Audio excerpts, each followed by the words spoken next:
பாருங்க. ஆ, ஆட்சி தான் மாறி ஆ, போச்சே. இப்ப எங்களுக்கு ஆ. எங்களோட நல்ல நட்புறவோட இருக்கக்கூடிய சிறந்த ஒரு ஆட்சி போயிருக்குங்கிறாரு. அதாவது ம். அடி பலமான அடி வந்து எப்படி பின்வாங்கன்னு தெரியாம, இப்ப இருக்கிற ஆட்சிய வந்து புகழ்ந்துட்டு, நாங்க நீக்க வேண்டிய ஆட்சிய நீக்கிட்டோம். இப்ப இருக்கிற ஆட்சி வந்து நல்ல ஒரு ஆட்சி. சிறப்பான ஆட்சி உண்டாகிட்டோம். அப்படிங்கிற மாதிரி சொல்றாரு. யாரு மசூத்தா? ஆமா. ஆ, அவரு ஒண்ணு இருக்காரு. ஆனா அவரு வந்து அதிபரா தேர்ந்தெடுக்கப்பட்டவர். அவரு ஆரம்பத்துல இருந்து இருக்கிறாரு. இப்ப ஆ, வந்து ஆ, ஆ. சுப்ரீம் லீடர் தான் பிரச்சனை. அதாவது இந்த ம், ம், ஆயத்துல்லா கொல்லப்படுறதுக்கு முன்னாடி மசூத் தான் ஜனாதிபதியா இருக்கிறாரு. இப்போ அவர் தான் ம், இருக்கிறாரு. ம், அது மாறவே இல்ல. ம், எது மாறி ம், இருக்குன்னு ம், கேட்டா, சுப்ரீம் லீடர் தந்தைக்கு பதிலா மகன் வந்திருக்கிறாரு. அப்ப ம், வந்து ம், ம். இவரு என்ன செய்றாருன்னா, ஆட்சிய மாத்திட்டோங்கிறாரு. அப்ப மாத்திட்டோம்னா ம், என்ன ம், அர்த்தம்? எங்க கண்ட்ரோல்ல எடுத்துருவோம். ஆயில்ல கைப்பற்றுவோம். ஆயில கைப்பற்றுறது தான் எங்களுடைய நோக்கம்னு சொன்னாரு. பகிரங்கமா.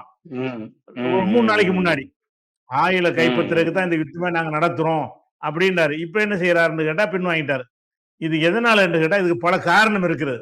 முதலாவது காரணம், ம், அமெரிக்காவுல வந்து பெரும்பாண்டமான லட்சம் போட மக்கள் போராடுறாங்க. ட்ரம்ப்ட்ட நோ வார், போர் வேண்டாம். நீங்க மன்னரா இருக்க வேண்டாம். நோ கிங்ஸ்ன்னு என்ன செய்றாங்க?